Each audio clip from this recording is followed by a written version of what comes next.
Well, good afternoon from the Oklahoman's Video Studio, Dave Morris. Happy to be joined by these two lovely ladies, Tanasha LeRae and Christina Love. Did I do those names justice? Yes. Thank you. Great to meet you. Thanks so much for stopping in. Stars of Dreamgirls appearing at the Civic Center Music Theater, thanks to our friends at Lyric Theater. Tickets available, lyrictheaterokc.com. It opened last night, Tuesday night, and we tape this on a Wednesday afternoon. Shows run through Saturday. How was opening night?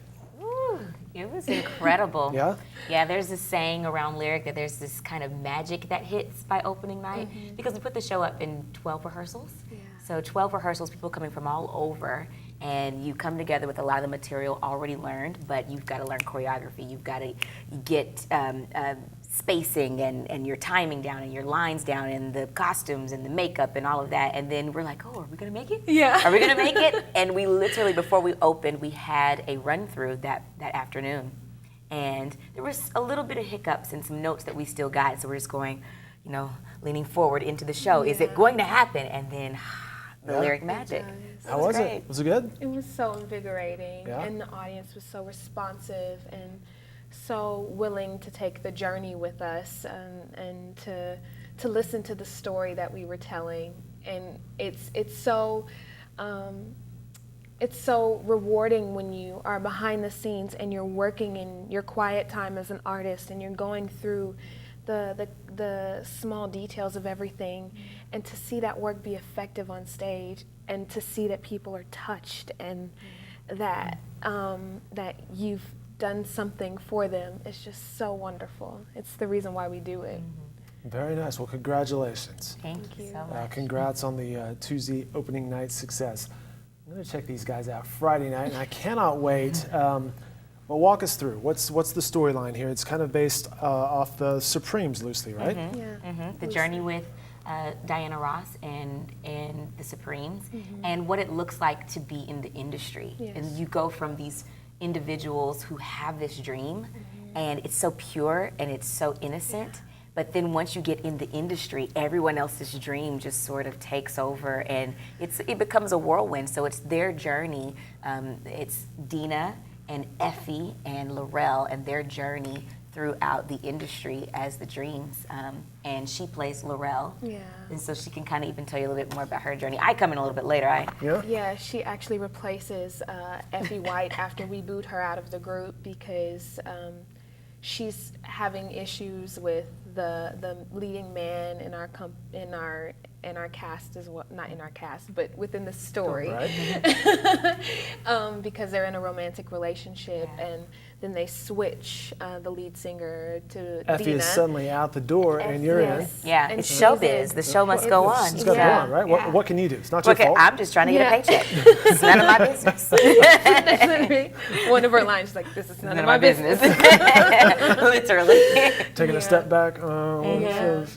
Yeah, and so it's so interesting to see how that all unravels, and we all start off as girls who got a chance to sing at the Apollo. You know, when you look at Black culture and Black music, That's the the Apollo, place. it's an Mecca. iconic place. Exactly. That's where you want to get to. Yeah, the Jackson 5, James Brown, all of those people have had performances at that place, and it was a safe haven for Black artists to come and share their art. Unless you got booed off the stage. Exactly. It was very safe for you. For the amateur night, the Sandman just swept you off stage. But you see their journey from the Apollo to then getting a chance to sing behind Jimmy Early, who is the James Brown-like character, who my character ends up having a love affair with because he's married. So that's the tension so throughout much drama the whole show. here. It's so much. It's so complicated, and so it's life. It's we all Well, very cool. Again, we're talking about Dreamgirls Lyric Theater production at Civic Center Music Hall. Runs through Saturday. 2 performances on Saturday at 2 and 8. Those tickets at lyrictheaterokc.com. You mentioned the choreography.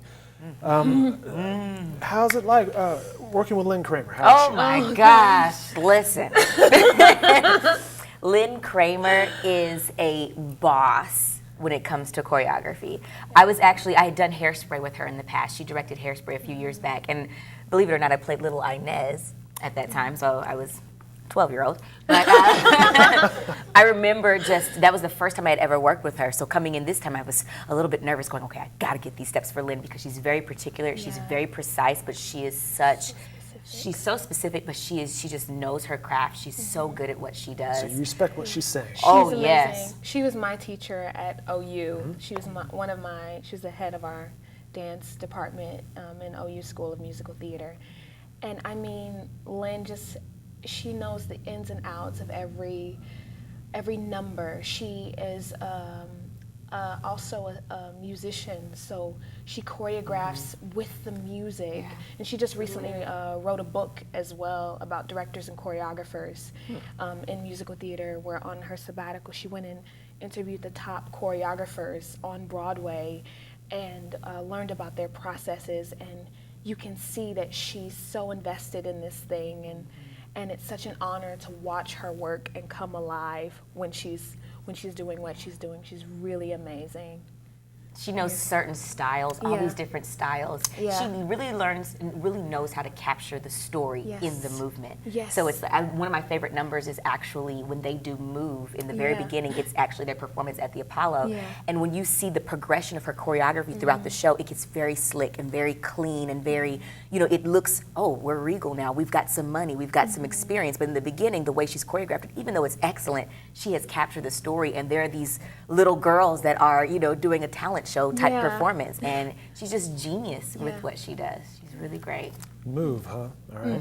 So that's one thing I'm going to pay attention to Friday night. Christina, and I'll be like, yeah, Tanasha was right about that. And Michael Barron, how's he? Oh, Michael. We love Michael. The director. Yes. What I love the most about Michael is his heart for diversity and inclusivity. Because I've grown up in Oklahoma. I've lived in Oklahoma for 19 years, and so I call Oklahoma my home. And it's not very often that you see theaters here making space for African American stories. But he has such a heart for diversity and inclusivity that he takes the risks, he takes the chances, even if it hits the pocketbook. He takes the risks, he takes the chances to tell the stories. And when you hear his bucket list of stories that he wants to direct, well, Dreamgirls was of course at the top. But you just hear all of these, such diverse stories that he wants to tell to champion so many different cultures. That's what gets me excited about working with Michael Barron, to be a part of really the history that he's building here in Oklahoma. You went to OCU, right? I did. And you studied theater performance. I did. But also film. I did, yes. Why, and do you still use the film education? Oh, totally. I consider myself a storyteller, so it depends on whatever story is in front of me or is needing to be told in this season, or I feel so compelled and led to tell.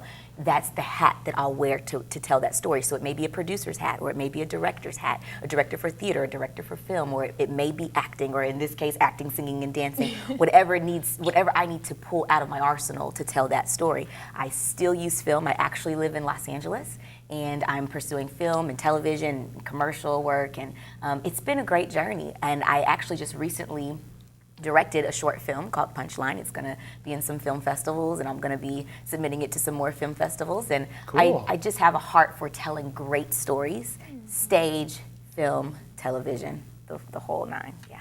Very nice. And Christina, you went to OU. Yes, I did. And you were a musical theater performance major there as well. Was. But you live in Germany. I do. What's the transition there? So Paul Chrisman, who's the head of my department at OU, met the head casting director for Stage Entertainment, which is one of the biggest entertainment companies in Europe and the world. And he's just a champion for his students. And I saw this man in New York going up to the biggest casting agents in New York. And he'd be like, you need to come see my kids. They're brilliant. And I imagine him meeting this casting director, Ralph, in Germany, and saying that to him because Paul travels the world learning and sharpening his craft so that then he can share that with us, which I just think is so amazing. And then we invited him to come to OU to see our production of Rent in 2010, fall of 2010. And then from that audition, we got callbacks, and I had to learn over 120 pages of German sides. Did you know German? No, not at all. No pressure. So it was hieroglyphics. Like, it was literally like, I have no idea what to do with this. But we had one of the donors for our department actually grew up in Germany and moved to America. And she then was our helper to help us phonetically learn the language. And all that, right? Yes. Okay. Yes. So you live in Germany now. Yes. And you bounce back and forth between over to Europe and the States occasionally, or how often does that work? I try to come back 2 or 3 times a year to see my family, to recharge, to go to Houston, have some soul food, go to New York and see my friends in their Broadway shows there. And and I'm grateful because as well, I use my holiday. In Germany, you're allowed to take 28 days of paid holiday per year. Not bad. So I use that to come home and recharge and relax, which is just so amazing. Well, that's great. Yeah. That's great. Fantastic. Congrats to both of you, LA and Germany. Thank you so much. Nice work, nice work. Getting back to Dreamgirls again, it runs through Saturday over at the Civic Center Music Hall. Various themes there: power struggles, women not in control of their careers. What should people learn from this story? What can we all learn from this storyline? And what attracted you guys to this production? It's an epic piece. Everyone knows this story for the numbers that people sing in pageants, and I'm telling you, I'm not changing. And I'm changing. Like all these big epic songs that have just become, I mean, huge in beyond the African American community. The thing that really draws me the most to it is reconciliation. Yes. Because it's bigger, it becomes bigger than the money. You know, everything about this too, you see it, money begins to talk. And these girls, they're really not in it for the money. They have these voices and they want to pursue these dreams. And you'll see Dina's character progress. She wants to even go beyond singing. She wants to go into acting. She wants to be important. She wants to be somebody. But really not understanding that she actually already is somebody. And that identity thing that just needed to kind of click on the inside of her. But I just love it mainly for the reconciliation, because beyond an industry, connection between humanity, human to human, is what's most important. And these, especially when Effie is booted from the group, and I'm not going to give away story for those who haven't seen it, but everyone pretty much knows she's been booted from the group. But when she leaves and there's a moment where things were able to be reconciled, that's really where the story, like the magic happens, and all of that turmoil that happened and the friction that happened, the payoff is so great because of the reconciliation.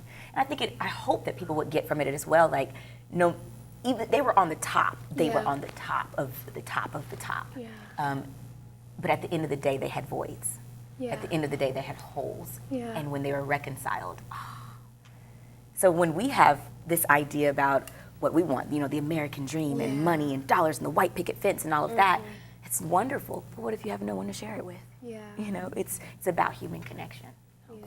I totally agree. And I think as well, for me as an African American actress, the fact that there is a show that is so intricately put together that gives an